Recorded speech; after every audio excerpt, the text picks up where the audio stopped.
les besoins de l'adaptation cinématographique, certains détails ont dû être changés. Cependant, l'histoire qui suit est authentique et le déroulement est identique à la réalité.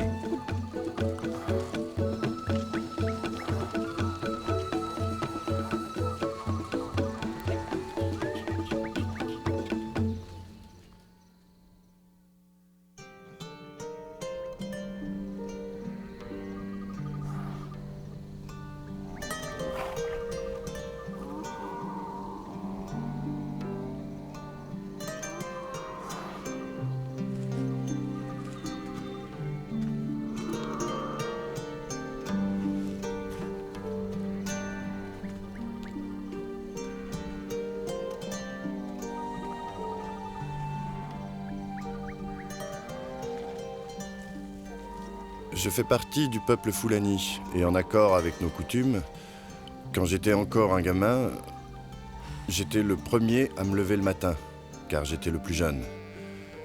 J'allais ramasser du bois, je faisais un feu pour le troupeau, car la fumée éloignait les mouches qui n'arrêtaient pas d'ennuyer les animaux. Après, j'allais dire bonjour à mes parents. Ensuite, je prenais une calebasse séchée et j'allais traire les vaches. Quand j'avais fini, je devais relâcher les veaux pour qu'ils retrouvent leur mère. Après, j'assemblais le troupeau et je l'emmenais paître. Selon nos coutumes, c'est le devoir d'un fils de faire paître le troupeau. Sinon, ce fils est considéré comme inutile. C'était donc mon devoir.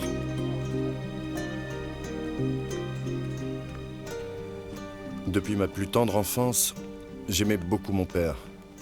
Et tout ce que faisait mon père, je voulais le faire aussi.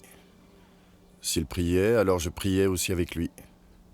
Tout au fond de mon cœur, je voulais honorer Dieu et mon père de mon mieux. En grandissant, cette volonté de leur plaire devint plus forte.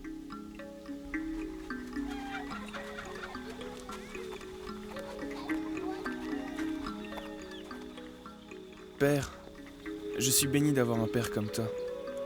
Tu m'as donné tout ce qu'un fils peut attendre de son père. Mais j'ai quand même une grande faveur à te demander, si tu as la patience de m'écouter. Dis-moi de quelle faveur il s'agit. Eh bien, est-ce que tu me permets de continuer mes études? J'aimerais aller à l'école coranique pour étudier le Coran. J'y tiens, c'est mon plus grand souhait. J'espère que tu seras d'accord. Tu as autre chose à me demander? Non, père. Bien. Oui, mon fils, je suis tout à fait d'accord. Tu iras étudier à Bochi avec le cheikh Ibrahim. Voilà. Merci, père. Qu'Allah te vienne en aide et que sa paix puisse toujours te guider. Amen, père. Alors, prépare tes affaires. J'y vais, père. Bien. Merci encore. J'y vais tout de suite.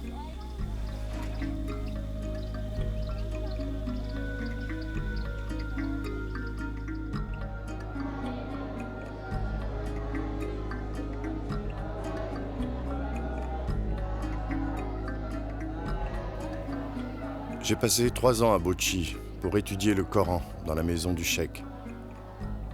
Je n'étais pas le seul étudiant. Nous étions nombreux. Nous avons appris les principes de base de la religion islamique et ses applications dans la vie quotidienne.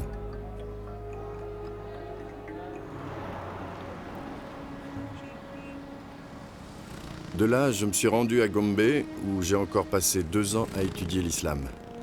C'est à Gombe que j'ai enfin compris comment on devait interpréter le Coran. Ensuite, 2 ans à Maïdougouri pour continuer. Quand je suis finalement arrivé à Zaria, je lisais et écrivais l'arabe. Je suis resté 1 année à Zaria où j'ai fait des études approfondies sur l'islam. À la fin de mes études à Zaria, j'avais 22 ans. Pour me perfectionner, j'espérais trouver le moyen de me rendre en Arabie Saoudite. Mais c'est à ce moment-là que mon père me demanda de revenir à la maison.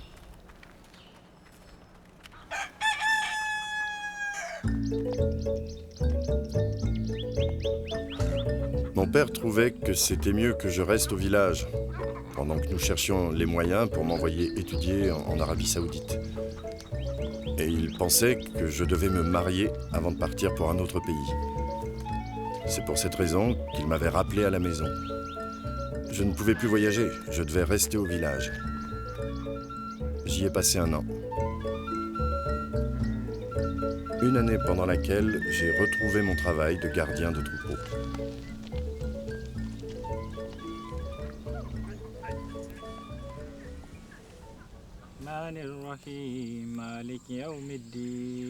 Je suis aussi devenu le chef spirituel et le professeur de notre village. Un soir, en rentrant des pâturages, nous avons récité nos prières du soir. Ensuite, nous nous sommes installés pour dîner. Pendant la conversation, mon père a dit qu'il était ennuyé que je ne sois pas marié. Mais moi, je trouvais qu'il valait mieux que je finisse mes études en Arabie Saoudite avant de me marier. Tu as réfléchi à ce que vont devenir tes femmes? Qu'est-ce que nous allons faire d'elles? Mais père, tu sais bien que je ne suis pas encore marié. Hélas, je le sais. Mais c'est la volonté d'Allah qu'un homme prenne des épouses. Oui, c'est la volonté d'Allah. Alors marie-toi si tu sais que c'est sa volonté. Non, père. Je veux réellement connaître mieux Allah. Je le souhaite plus que tout. J'apprécie ta détermination. Et je comprends ce que tu ressens. Oui, mais ta mère trouve que l'Arabie Saoudite, c'est bien loin. Et elle a peur que si tu pars, nous courions le risque que tu ne reviennes plus jamais. On reparlera demain matin de tout ça.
À l'aide!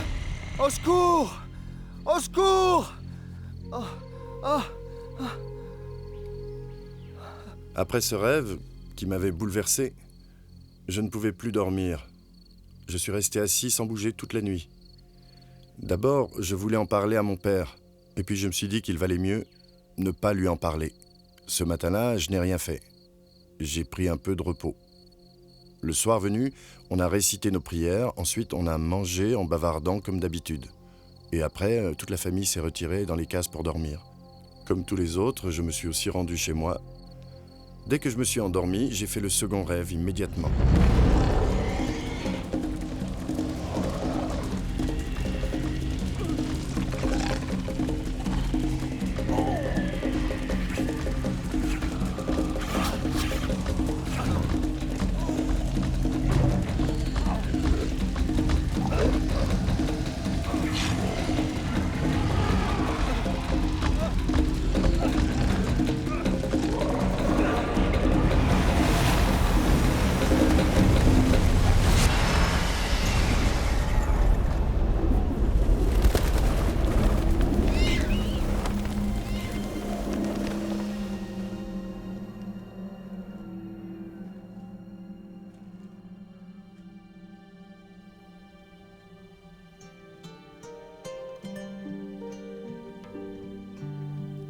Mon fils, que fais-tu ici? Je n'en sais rien. Veux-tu que je te ramène chez toi?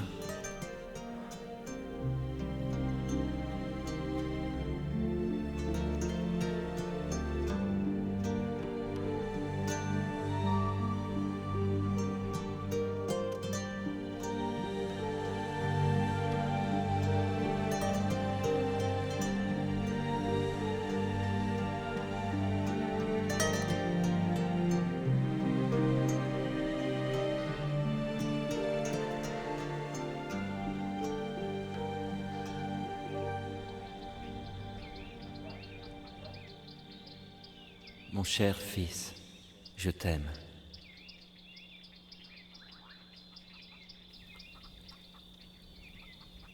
Ce second rêve ne m'a pas effrayé. Je n'ai pas transpiré comme pour le premier. Je me suis seulement demandé qui est cet homme qui veut me sauver? Qui est cet homme qui essaie de m'expliquer des choses? Et immédiatement, je suis sorti de ma case en me disant qu'il fallait que j'en parle à mon père. Je lui ai raconté mon rêve. Sa réaction fut instantanée. On va chez le sorcier. Va te préparer.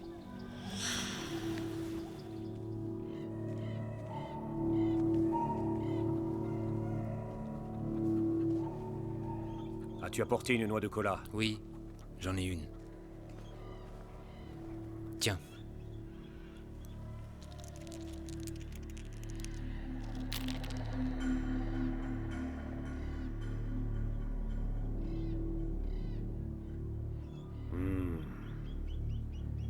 Parle-moi. Parle-moi. Parle-moi.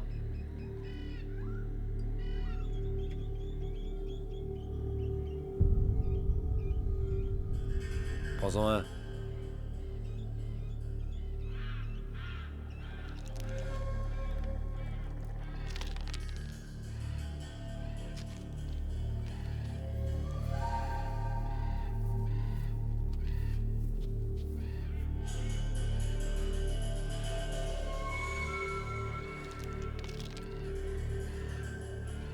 Le père, ton fils est entre les mains de sorcières. Oui. Elles auraient pu le tuer en 2 jours. Heureusement que tu es venu. Avec ces sorcières, je vais passer un marché.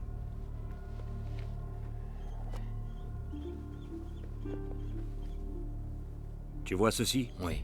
Passe-le sur sa tête, Oui. avant qu'il aille dormir. Bien. Quant à celui-là, il faut le moudre et l'utiliser comme de l'encens le soir dans sa case. Si Dieu le veut, ce rêve disparaîtra et ne reviendra jamais. Ce rêve, il ne le fera plus jamais? Non, il ne reviendra jamais. Jamais. Parfait. C'est fini. Bien. C'est déjà fait? Oui, oui, C'est fait. Merci. ce n'est rien. Je suis très reconnaissant. Au revoir. Merci encore. Yalunda. Yalunda.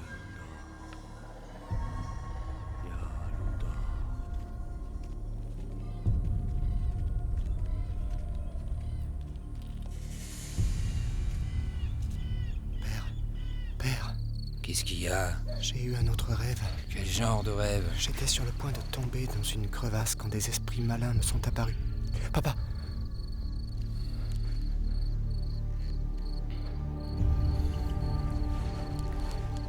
L'un d'entre eux avait des crocs et de longues griffes.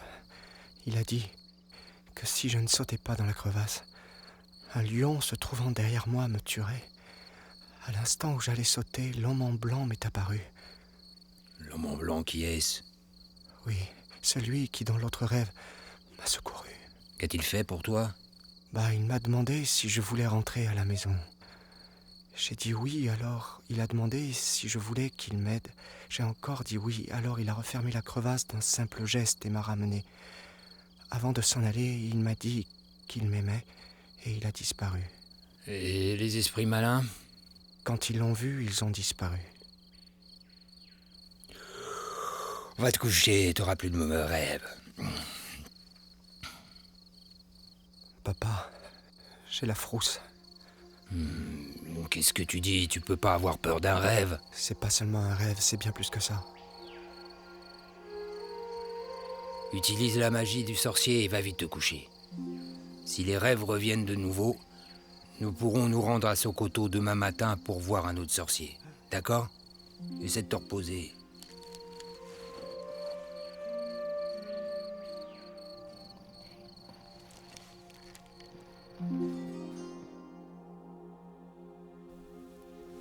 La nuit suivante, j'ai fait un autre rêve, et les 6 nuits qui suivirent aussi.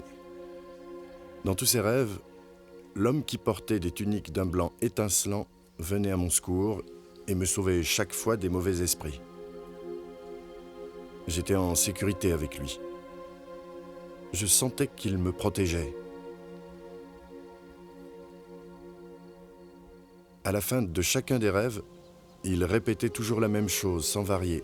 « Je t'aime, mon fils. Je t'aime, mon fils. Je t'aime, mon fils. Je t'aime. » J'ai commencé alors à comprendre que l'homme qui était dans mes rêves était le prophète qui, dans le Coran, est connu sous le nom de prophète Isa, et que les chrétiens appellent Jésus, le Messie. Après cela, j'ai eu le dernier rêve. En fait, c'était le 7e rêve.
Dis-moi, qu'est-ce que tu lis, mon fils?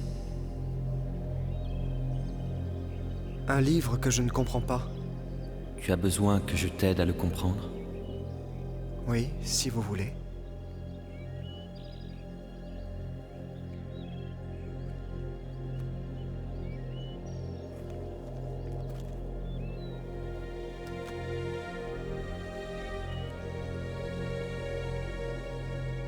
Mohamed, ce livre vient de Dieu. Il contient sa parole. Tous les versets ont été inspirés par Dieu lui-même. Venez à moi, vous qui êtes fatigués et chargés, et je vous donnerai du repos.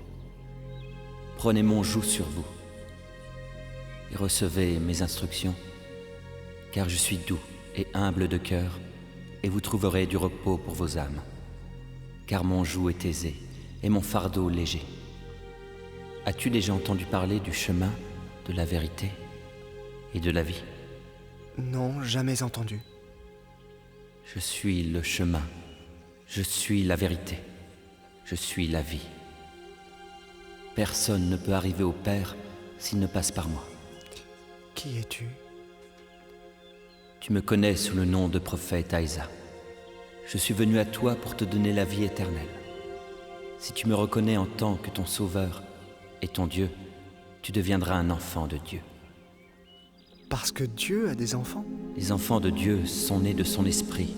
Les enfants de Dieu ne sont pas nés de la chair. Est-ce que tu crois en Dieu? Oui, je crois en Dieu. Si tu veux le salut, crois aussi en moi. Ce monde t'apportera de nombreuses épreuves. Mais réjouis-toi. J'ai triomphé de ce monde. Aimerais-tu me recevoir? Oui, je veux te recevoir.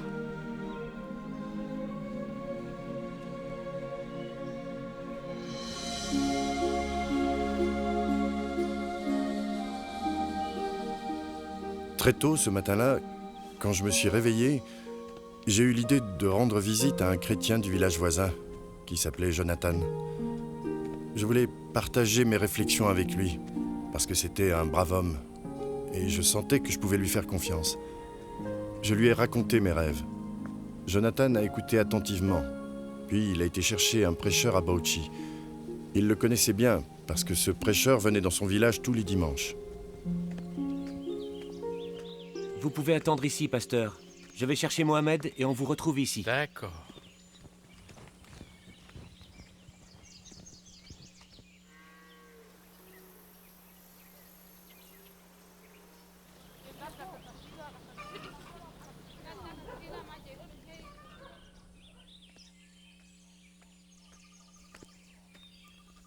Voilà, Tu es de pasteur. retour? C'est bien.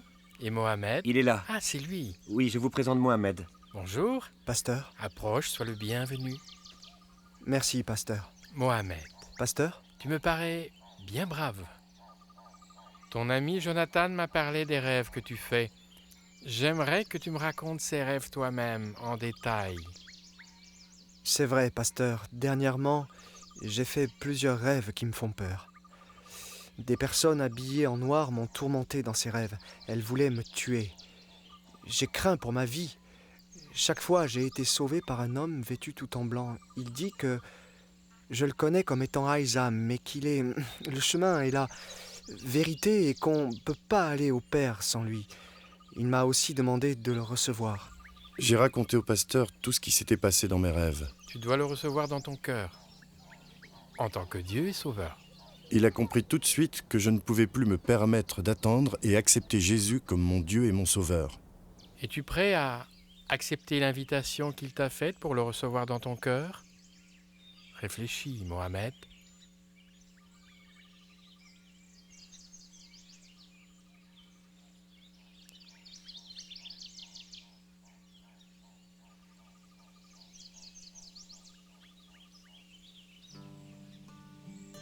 Très bien. Alors si tu le veux, je vais te guider. Tu verras que Jésus deviendra source de paix en toi. Répète après moi. Moi, Mohamed, Moi, Mohamed, accepte Jésus accepte Jésus comme Dieu et Sauveur. comme Dieu et Il Sauveur. va me montrer Il m'a fait le dire chemin une et simple il va me prière montrer le et je me suis repenti de mes péchés. Amen. Amen. J'ai reçu Jésus Je suis et il est certain devenu que mon la Sauveur et mon bénédiction Dieu. maintenant est à toi. Dès que j'ai ouvert les yeux, j'ai ressenti une joie et une paix comme jamais auparavant. J'étais heureux et mon cœur plus léger parce que je n'avais plus peur. Mon angoisse avait disparu. Je n'avais plus que joie et paix au fond de mon cœur. Et j'ai senti l'Esprit de Dieu qui me poussait vers mon père et ma mère pour que je leur révèle que j'avais obtenu la grâce de Dieu dans ma vie. Non, mais je dois rêver. Mon fils est devenu un chrétien. Ah! Je ne pourrai jamais l'accepter. Jamais! Mon fils est devenu un infidèle. Je ne resterai pas assis près de lui.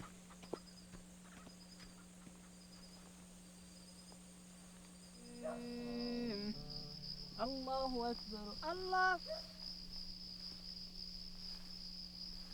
سمع الله لمن حمده ربنا الله أكبر الله.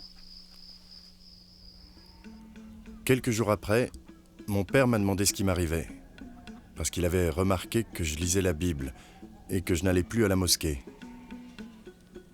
Il était très en colère contre moi.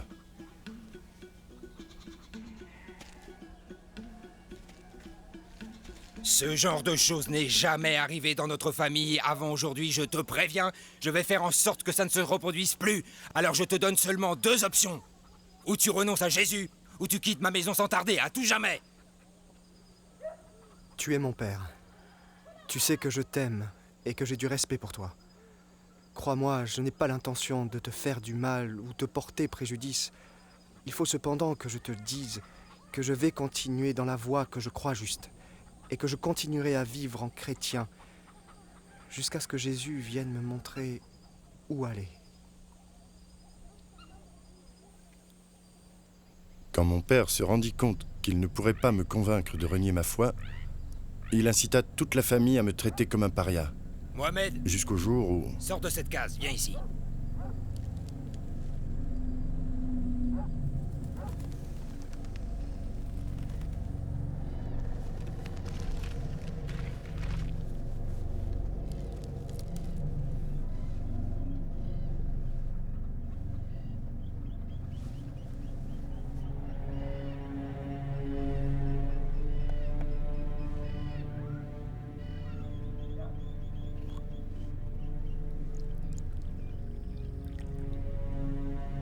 Bois ce liquide. Tu veux vraiment que je boive ce poison ? Bois et tais-toi. Est-ce que tu peux m'accorder une faveur ? Dis toujours. Je veux prier avant de boire. Non. Oh, et puis j'en ai rien à faire. Si tu veux prier, prie, mais après, je veux que tu boives.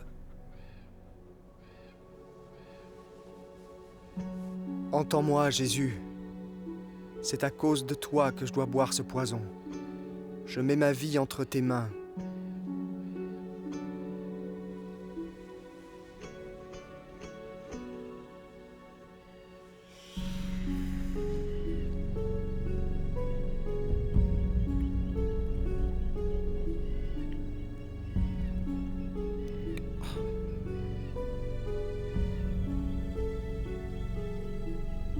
Va t'allonger.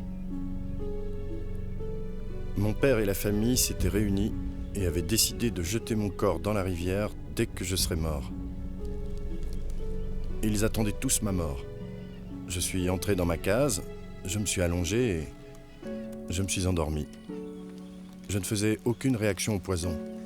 Beaucoup plus tard, je me suis réveillé et je suis sorti pour aller vomir.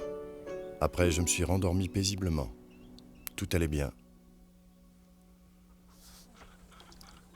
Très tôt, le lendemain matin, j'ai été le premier à saluer mon père, qui fut très contrarié de me voir vivant.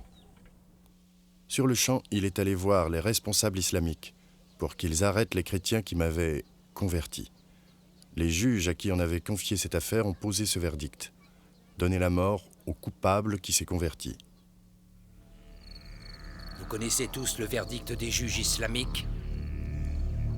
Il va rester ici cette nuit et... Quand mon père rentra ce soir-là, il réunit toute la famille. Il avait pris sa décision, et je devais être banni de notre village le lendemain matin. Il voulait surtout s'assurer d'une chose. Je veux que vous fassiez tout ce qui est nécessaire pour qu'on en finisse avec lui. Vous m'entendez? Mettez fin à sa vie. Compte sur nous, on va le faire. Va-t'en. Va vivre avec les gens que tu aimes. Moi, je t'ai assez vu. Je ne veux plus que tu vives à mes côtés. Jamais. Va-t'en. Va-t'en. Rends-moi ce pantalon et les chaussures.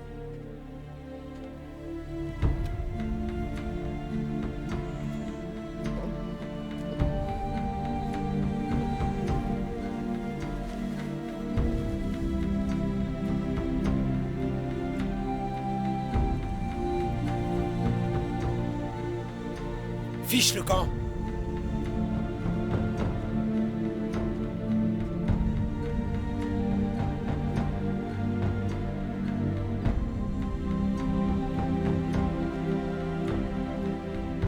Allez-y.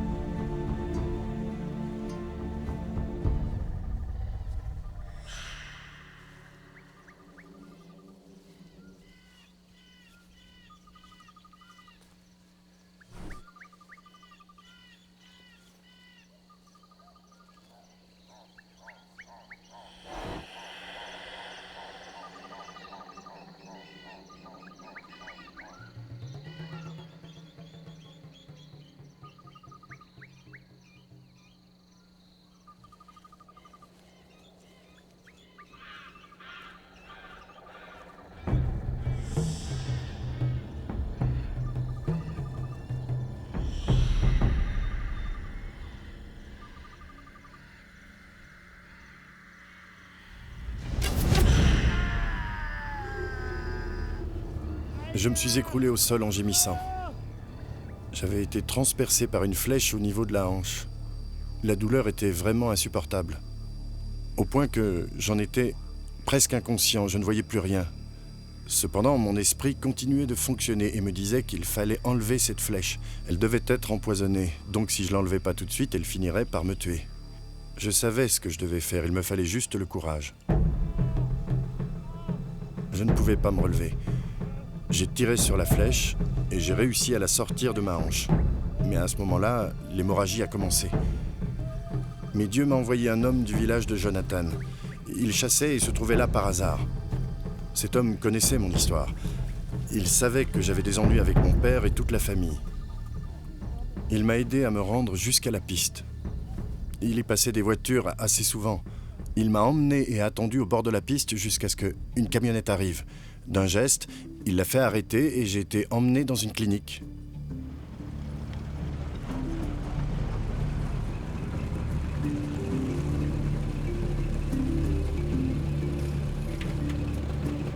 L'arrivée de cette camionnette était providentielle. Encore une fois, Dieu m'avait secouru.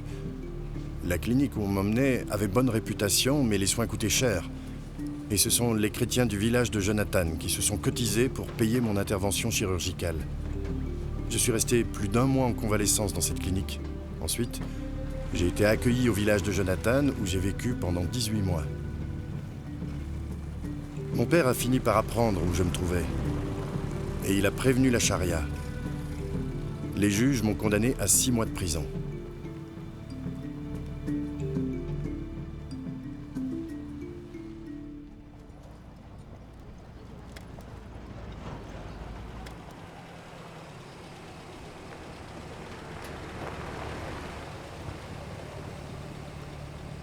Après 6 mois de détention, j'ai été relâché et escorté dans le village de mon père par la police.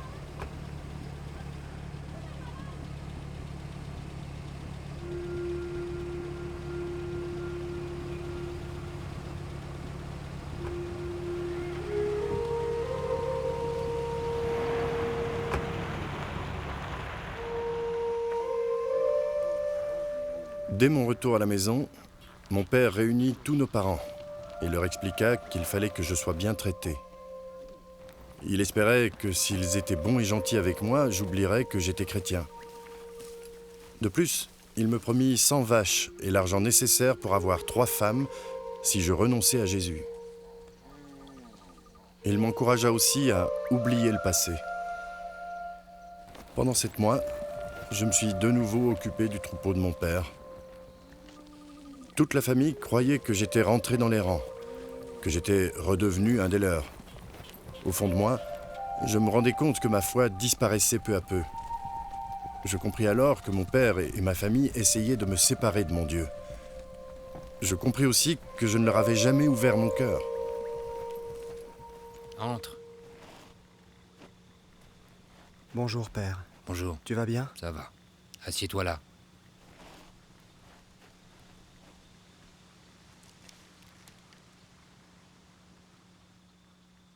Je voudrais te parler de ta fiancée, mon garçon. Tout est organisé, maintenant tout est prêt. Papa, je voudrais te remercier de tout ce que tu as fait pour m'aider. Cependant, j'ai encore besoin que tu fasses une chose pour moi. Dis ce qui te ferait plaisir. Tu l'auras. Papa, je vais te le dire, mais tu ne pourras pas satisfaire ce besoin. Seul Jésus le pourra. Mais qu'est-ce que ton Jésus peut faire que moi je peux pas faire? Vas-y, dis-le-moi. Papa, est-ce que tu peux me donner la vie éternelle?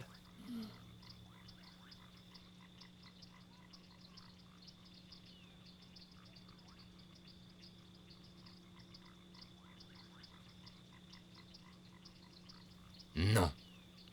Je peux pas te donner la vie éternelle. Papa, comme tu ne peux pas me donner la vie éternelle, eh bien je reste avec Jésus parce que lui va me la donner.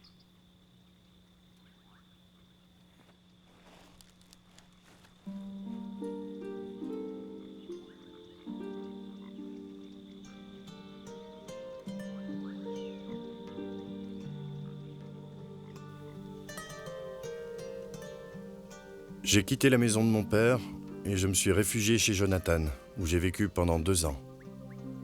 Pendant cette période, je ne ressentais aucune envie de communiquer avec ma famille. Je n'en ressentais aucun besoin. Puis un jour, je reçus un message. Mon père était à l'hôpital, très malade, et il désirait me voir.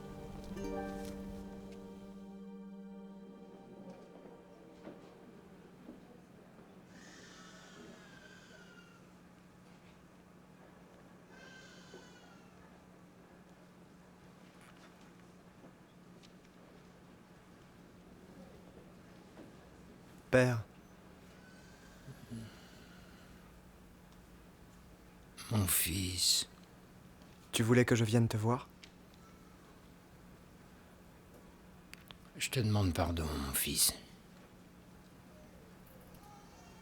te pardonner, papa. J'ai bien des torts envers toi. Par ignorance, j'ai mal agi. Et tu ne m'as pas jugé. Papa, sache que je t'ai pardonné depuis longtemps. Que veux-tu dire, mon fils? Je n'ai jamais demandé que tu me pardonnes.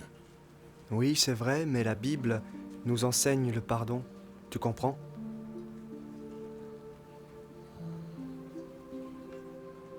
Mon fils, accroche-toi à ton Dieu de toutes tes forces. Si tu veux, il peut aussi être le tien, Père. Mon Dieu? Je ne comprends pas. Qu'est-ce que tu ne comprends pas, Père? Avec tous les péchés que j'ai commis, tu crois qu'il m'acceptera? Il est le Dieu d'amour. Il ne demande qu'une seule chose de toi. Ça coûte combien? Non, ça ne coûte rien. C'est un cadeau. Un cadeau, explique-moi. Grâce à Jésus, qui a racheté nos péchés, il suffit que tu l'acceptes comme ton sauveur et tu auras la vie éternelle. Tu veux bien l'accepter dans ton cœur? Oui, je désire recevoir ce cadeau. Tu veux bien qu'on fasse une prière tous les deux? D'accord. Répète après moi. Oui.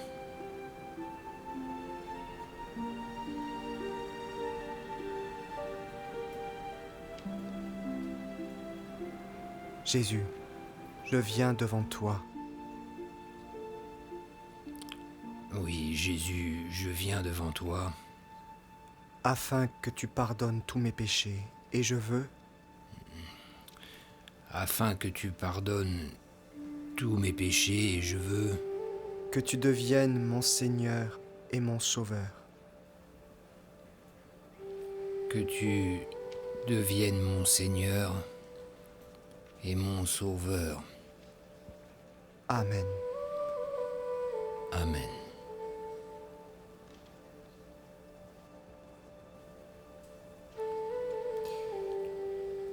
Maintenant, je vais prier pour que tu guérisses. Non, je ne veux pas que tu pries pour ma guérison. Et pourquoi? Je comprends pas. C'est Dieu qui nous guérit ou pas? Mais non, je veux pas être guéri. Je suis prêt à rencontrer celui qui est le Sauveur. Je veux dire Jésus.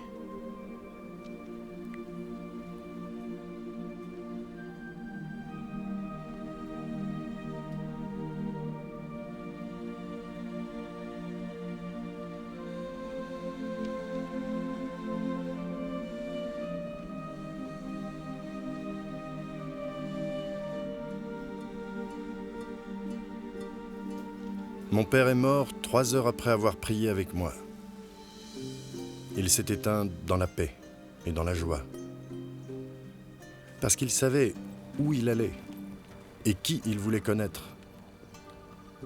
L'espoir de rencontrer Jésus le fit passer de vie à trépas sans anxiété. Notre réconciliation effaça toutes les douleurs et les peines que nous avions connues. Dieu les fit disparaître. Et toi, mon ami, où en es-tu? Es-tu prêt à recevoir le pardon de tes péchés?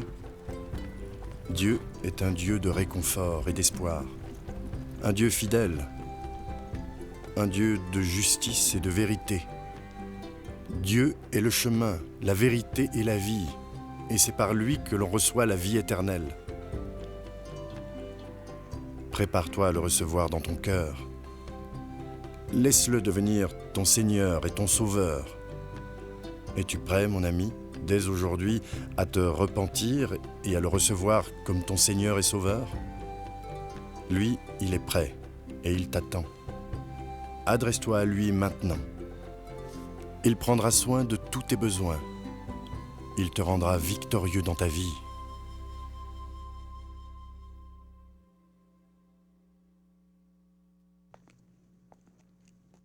Il est naturel pour des parents de protéger et d'élever ses enfants. Le père de Mohamed n'était pas une exception, mais Mohamed a franchi une frontière. Et à ce moment-là, Mohamed a mérité la mort aux yeux de son père. Il a eu la possibilité d'adjurer, de se rétracter. Il ne put le faire, sa conscience ne lui permit pas. Il savait au fond de lui que l'expérience qu'il avait eue était bien plus qu'un rêve. Nous avons eu une vision totalement différente quand nous comparons la relation entre Mohamed et son père et la relation entre Jésus et Dieu.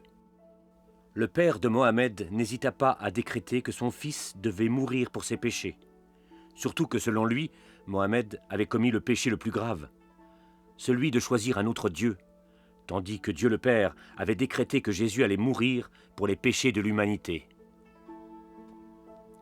Vous vous demandez peut-être, Jésus avait-il déplu à son Père en quelque façon? Pas du tout. Dans l'évangile de Matthieu chapitre 3, Dieu a parlé de Jésus, en ces termes. « Celui-ci est mon Fils bien-aimé, en qui j'ai mis toute mon affection. » En fait, durant son ministère sur terre, Jésus n'a jamais fait quoi que ce soit pour déplaire à son Père. Jamais, c'est certain. Pourquoi son Père alors? Je parle maintenant de Dieu. A-t-il voulu que son Fils soit crucifié et qu'il meure sur la croix comme un criminel, couvert d'opprobre et de honte? Comment un Père parfait peut-il abandonner son Fils à une mort aussi abominable que celle de la croix? Un Fils bien-aimé qui toute sa vie n'a rien fait de mal? La seule façon de comprendre, c'est de se référer à la mission du Messie. En effet, Jésus n'est pas venu sur terre pour agir selon sa volonté. Il est venu dans le monde pour accomplir la volonté de son Père. Et la volonté de son Père était que son Fils donne sa vie pour racheter les péchés du monde. Dans l'évangile de Jean, chapitre 3, verset 16, la parole de Dieu nous dit que Dieu a tant aimé le monde qu'il a donné son Fils unique, afin que quiconque croit en lui ne périsse pas, mais qu'il ait la vie éternelle. Et verset 17, Dieu en effet n'a pas envoyé son Fils dans le monde pour juger le monde, mais pour que le monde soit sauvé par lui. Dans le premier épître de Jean, chapitre 4, il nous dit que tout est amour, non pas celui que nous avons pour Dieu, mais celui que Dieu a pour nous. Rappelez-vous qu'il a sacrifié son Fils unique pour nous. Mes amis, Dieu nous a montré le chemin qui mène au paradis.